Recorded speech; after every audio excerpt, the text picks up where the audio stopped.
שכלול ושטוח וחזקה מחשבה זהו יסוד חברתנו ועיקר האמצעי שעל ידה נוכל להתקשר בעבודה.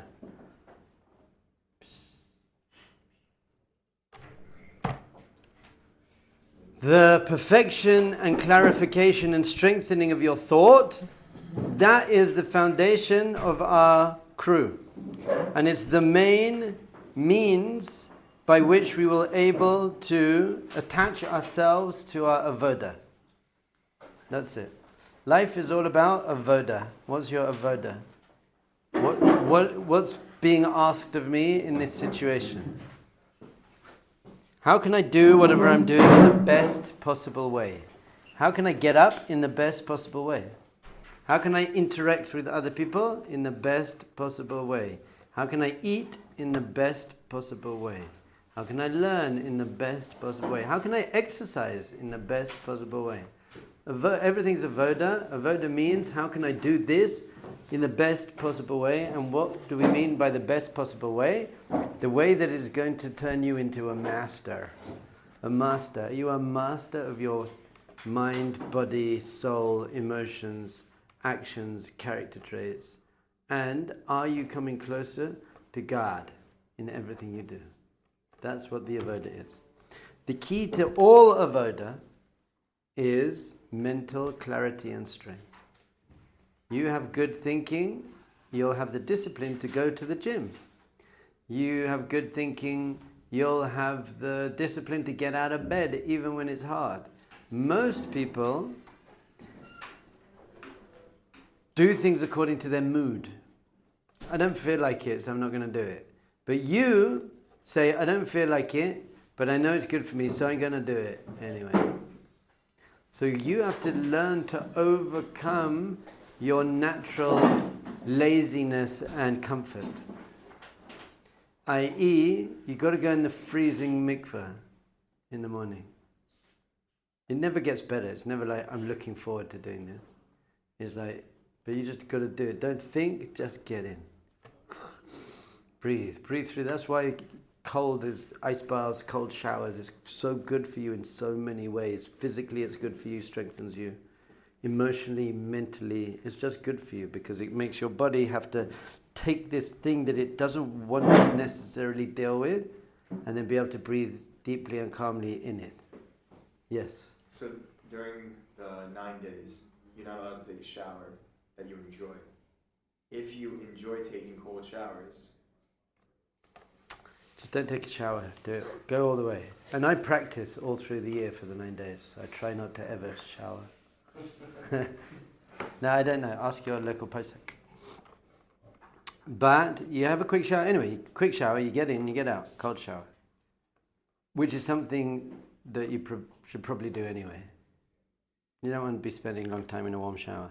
And it's just very sad that for many people, their ultimate highlight of the day is when they get the shower at the perfect temperature. And they're like, oh my goodness, that's great. That's your highlight of the day. That's a great, the best pleasure I have is, it's a bit cold, bit too, perfect. And you just stand there like, That's your greatest pleasure. When your greatest pleasure throughout the day should be tefillin. Put on your tefillin, you should be standing there just showering in God's infinite light. You should feel like you're standing in the perfect temperature shower of God's divine, loving light.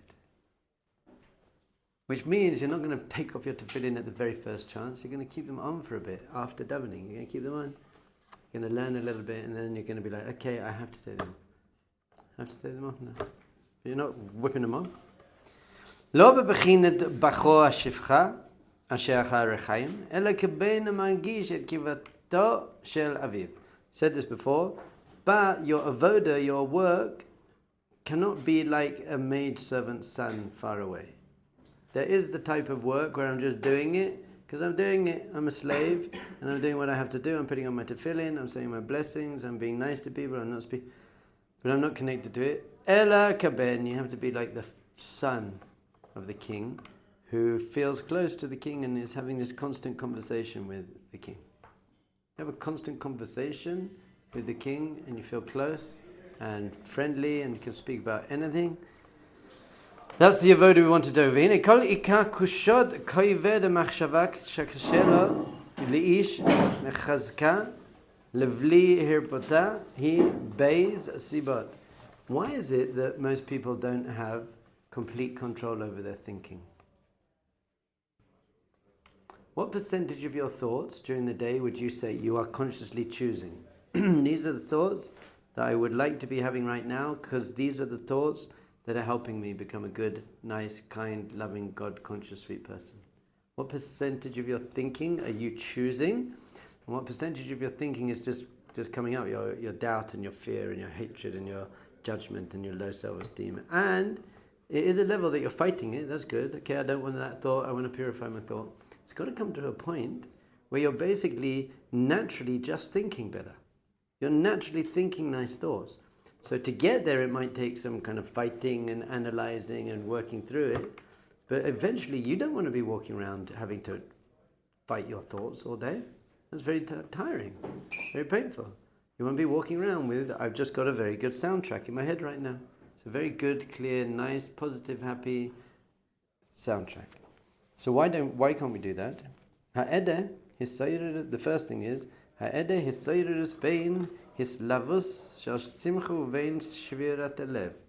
the first major problem, and he was writing 100 years ago, is that most people nowadays aren't passionate. They don't have passion. Go up to your average person, ask them, what are you passionate about? I don't even want to do it now. Don't want to put anyone on the spot. But if I said to you, what are you passionate about? Many people would be like, I don't know. Sleeping, I don't know. So I think we've lost passion. I think in nowadays generation it's because of screens. People just look at screens since they're 6 years old. So they never really developed any vitality and passion. They might be passionate about their football team, maybe. But not really, even that. So why don't we have passion? Who got up this morning? Well, you guys are great. This is why I love you. You got up this morning thinking, right, I'm in Jerusalem. I'm learning, I'm growing, I'm surrounded by good, healthy, conscious people. I've got a whole day full of growth ahead of me. I love that, I want that. You woke up in the morning, you did a little bit of stretching. You want your body to be alive in the morning, so you're just stretching. You breathe, you're like, wow, what an amazing day. Then you had a little bit of appreciation. You're like, oh my goodness, look at the sun, and look at my legs and my eyes, and I'm going to have food today. Is anyone here going to lack food today? No. Like 12 million people are, at least. They're going to lack food. So you woke up this morning very, very high. You woke up, you were like, I'm one of the most privileged people on the face of the planet right now. That's unbelievable. You're here, however long you're here for. Even if you're here, someone here for 2 weeks, in their bag that they brought with them, they got more clothes than most people on the planet would ever have. Most people just have one pair of rags. So once you have something you're living for, have a very, very, very, very clear goal, then you can have some passion. If you don't have a clear goal, you don't have passion. Once you don't have passion, your thoughts are just sluggish, they're just doing what they're doing. Once you have passion, then your thoughts naturally become much more focused. Because you're like, I'm concentrated. How am I going to reach and achieve my goal? What am I passionate about? What is good for me? What's not good for me? No passion, no clarity of thought, basically. And then it's a feedback loop. It's a cycle. Here's a chair here. Do you understand? It's a cycle of feedback loop. Because once your thoughts start being just dull, you know, I mean, these dull thoughts, then it's hard to build passion. And when you don't have passion, it's hard to have thoughts. You just get into this from when you are born, basically. No, I think kids are pretty cool. But at some point, 10, 11, 12, 13, 14, 15, and you've got school, and people are teasing you, and your football team loses, and you basically lose your passion.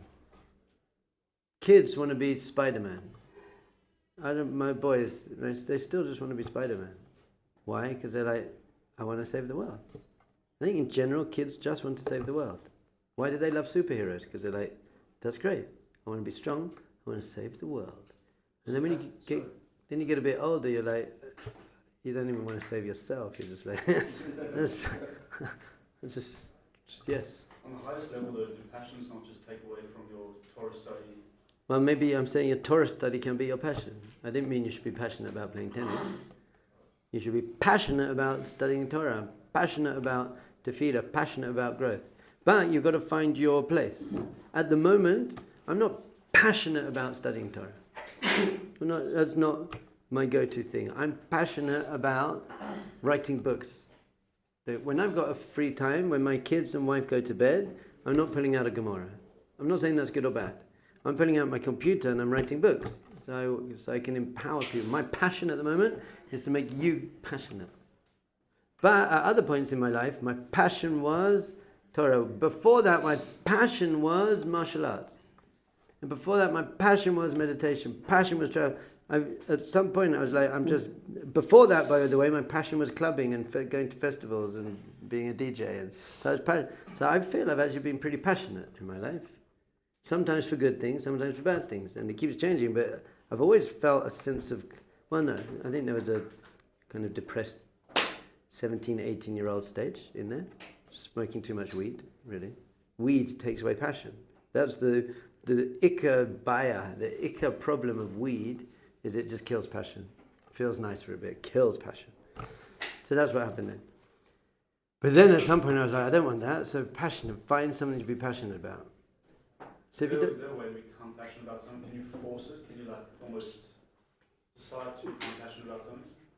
when it is something like a hobby, you could just go and try things. But the first thing you need is to want to be passionate about something. This is the biggest problem. People are so unpassionate that they don't even have a drive to have a passion. So the first thing is to realize your lowly state. Not ever depressed, I'm bad, but just realize, oh my goodness, the highlight of my day is when I get into bed. That is for many people. It's like, you know, the feeling that rabbi, it's like, and you put the cover, it's so good. It feels so good to get into bed. That's so sad. What sort of life are you living where your highlight is getting into bed? So, at first you've got to try and arouse the desire to have passion. And we said this yesterday. What is depression? Depression is where not only do I not have passion, I have no desire. I've lost I don't want to get out of bed. I don't want to eat. Yeah, but this is your favorite band. I don't want to listen to them. But I know this is your favorite food. We always used to eat it together. I don't care. I don't want it. So depression is a complete lack of passion. And vitality is a complete tapping into passion. So it would take at some point for you to say to yourself, I can't really live without vitality. I can't live without passion. I can't live without pleasure. I'm going to find something I find pleasurable. So go to there's a climbing wall gym try that out. Get a guitar, play some guitar, go to an art class. But just try things and find something you're passionate about. So that's cute, and I think it's important to have those things. But really, you want to be passionate about life itself. I'm passionate about life. I am driven to live the greatest life I can. That's what I'm driven by. I'm driven to be the best person I can. I'm driven to help as many people as I can. So I think for some people it takes kind of hitting rock bottom. That's what happened to me at some point at college. And I was just like, this is awful. I'm now going to do whatever it takes. And I went extreme. So I went to Asia for 6 years and did martial arts and meditation. But it took a point in my life where I suddenly realized I can't function like this. And then I did something. I did something drastic. Do you have a question? I did. Well, just a comment. Rambam says yes to your question that you can.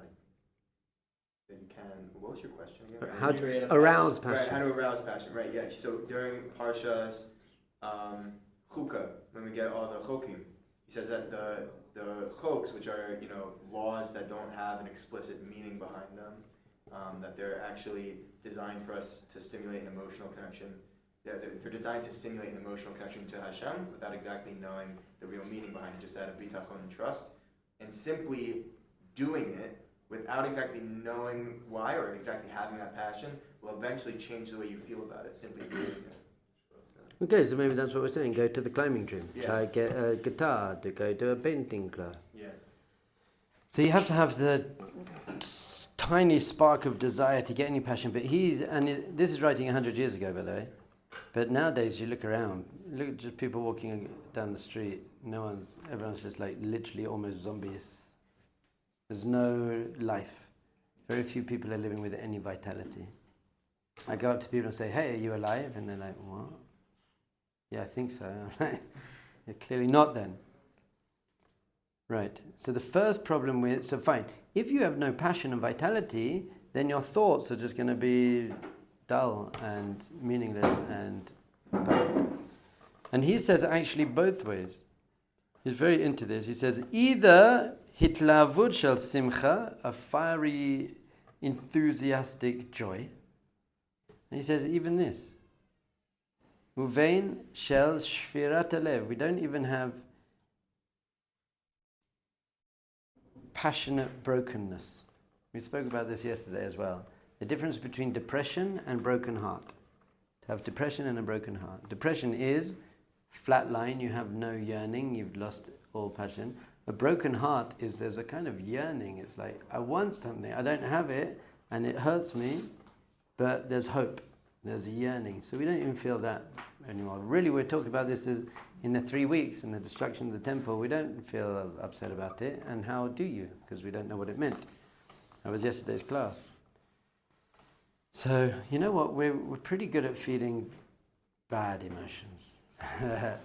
We're very not good at feeling joy, love, compassion, and vitality. We're not so good at that. People are very good at feeling anger and jealousy and fear. Isn't that weird? We're very good at, we really get into those ones. We experience those very deeply, but we don't experience the uplifting, healthy, positive ones. Because if we don't have this thing that we're living for, then it's all just stress. Most people's lives are kind of just treading water. Just trying to kind of keep myself afloat here, and then I've got this bill to pay and I'll just pay it, and then my girlfriend this, and my parents are saying this to me, and I can't keep up with the Gemara, and I'm trying to stay healthy, and people are just juggling so many things and trying to stay afloat that there can't be any passion. Is basically, I'm just trying to stay above water. And if that is your whole experience of life, you can't think clearly. But once you're cruising, we want to start surfing. Once you're surfing, then it's amazing on the waves. I don't know if you've ever been surfing, but that feeling of catching a big wave is an immensely amazing. So what we want you to do is not drown in the waves of life. We want you to surf the waves of life. And there are some ups and downs, and that's okay. Because once you're a passionate person, even the downs you can deal with. Okay, I feel down, and that's okay. And I feel really down. And I'm going to cry, and then I'm going to get up again. That's true passion. So because we don't have that, our thoughts aren't good.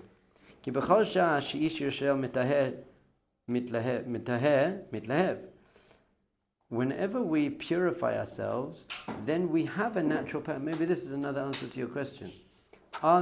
He says that our essential nature is quite passionate. And by the way, that's how we see with children. Children, they're jumping all over. My boys are all over the place. They're saving the world every day. It's amazing.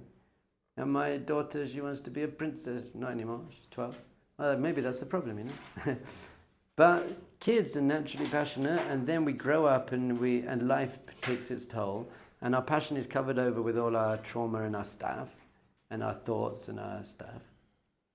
So he's saying that if we could just purify ourselves from the outside in, and start putting ourselves in a good environment. I think many people, when they come to yeshiva, they actually start just naturally re-tapping into that passion because they're not being put down all the time. And they're not having to show off all the time.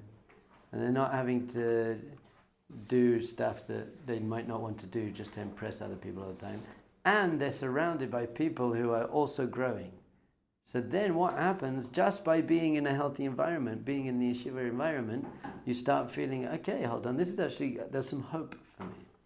There's some hope, because I see my Rebbeim, and I see people older than me who've been here longer, and they seem happier, and they seem more calm, and they seem more intelligent. So he's saying, once we start purifying the environment that we're in, and purifying ourselves, then we naturally get a bit excited. It's like, nothing's standing in the way anymore. We've taken away the static, And we're then releasing our inner vibrance. Even if you're a little bit excited about something, you're thinking more clearly. Even a little bit of excitement, even let's say a football match. You're going to see the football match, you just think you're walking around with more vibrance. The football, yeah, I'm excited about the football match. A little bit of something, then you're thinking more clearly and you're not so worried about what other people think of you, and I don't have to check my emails, and you get away from all that overthinking and analysis. As soon as there's one little thing that you're a little bit excited about, it helps your thinking get clearer. Even a little bit, your thought gets stronger.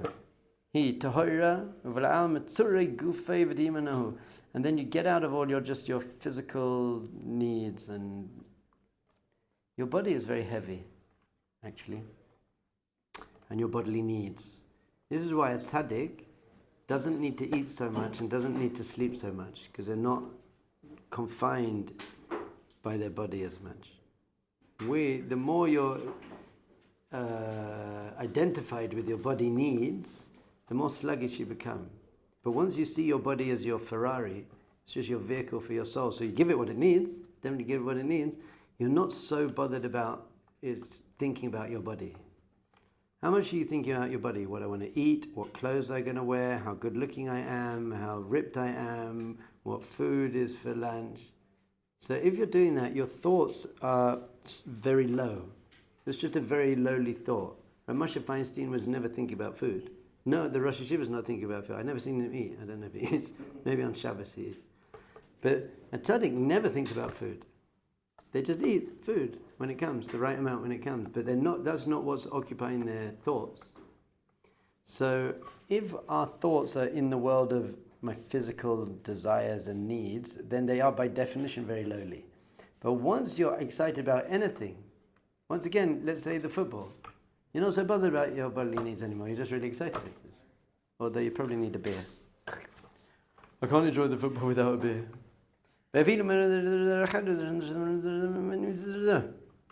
So then, once you get on a higher level of thoughts and you're thinking about exciting things, you're thinking about your Gemara, then you naturally stop thinking about your bodily needs so much. You give it what it needs, but once you start having higher thoughts, you move out of the lower thought world. As we said before, sometimes on Yom Kippur, you're not thinking about eating, hopefully, this year on Yom Kippur. By the end of Yom Kippur, you're screaming, Hashem Elokim, you're not going to be thinking about breaking the fast. Rak kishlibo u'mocho metumtamim, chasra lo machshava ila'a. When your body and when your heart and your mind is metumtam. Metumtam means defiled, right? Insulated, spiritually insulated. That's what they say that not kosher food does. Basically blocks your spiritual arteries. So you become dull and heavy. So when your heart and your mind are dull and heavy, then you can't ever think high thoughts. So it sounds like he's saying the same as he was last time. You've got to do it both. You've got to go inside out and outside in. You've got to start tapping into healthy thinking and letting go of unhealthy thinking. But at the same time, you've got to tap into healthy living. And they work together. You've got to move up those steps together. And then what happens is you get on an upward spiral. Most people are on quite a downward spiral. Not eating properly, feel bad about myself, so eat worse. And then feel even worse about myself, so get drunk. And then feel worse about myself, get drunk again. People don't. But he's saying get on the upward spiral. Have one good thought that makes you say, you know what, I don't need to eat that. You don't eat that, you feel better about yourself, you have a better thought. So then I'm not going to drink that. So I didn't drink that, and then you start getting to an upward spiral. Got to work inside out, outside in. That's how it works. We got to be healthy mind, body, soul. Mind, body, soul, healthy human beings. Then you live with immense vitality and passion, natural passion. And the worst is when you're just depressed and you're sad. That's not broken-hearted. Okay, the Alter Rebbe says that once you get into this state of lack of any desire and ratzon, then you can't have any health thought. That's depression. He used to speak a lot about depression. You got to remember that he's the Rav of the Warsaw Ghetto. Everyone's dying around him. His wife and children were killed. His Hasidim are dying. Everyone's dying around him. This book was written before the war, but in his books after the war, he's saying the same thing as well. So he's saying you can reach this level of such inner clarity that doesn't matter what's going on in the world around you. You've purified and refined yourself so much that you can still tap into the good thoughts you need, not just on Yom Kippur. Good. Does that inhibit your ability to react to things that are... When you're dull, you can't react. But does it work both ways? If you're so unconcerned, you're thinking, high level thoughts. Once you've lost passion, you have no vitality, so you can't respond in a healthy way. You don't react. It's literally like being a zombie. Life's just kind of happening to you, and you're just stuck in this thing. So what we need to do then, this is what I work with a few organizations working with depression, and we get the people with depression and we get them to volunteer. You go and volunteer, just do that. Get out of bed, go and volunteer, walk someone's dog, go shopping for an old woman, sit with someone, and just doing anything meaningful gives you a little light. And it's not about you. That's why volunteering works so well. Because it's like, forget it, you're right. Forget it, you've got your problems and they're right. But let's just go and help that person. And I think I've found it's the best way to help someone start slowly edging out of it. Feeling, hold on, I'm making someone else's life better. That gives them a healthy sense of self. They feel better about themselves, and then you can move from that point. To find some pleasure, the pleasure of meaning, the pleasure of helping someone else, and then you can reawaken the spark, and then... Be'ezras Hashem.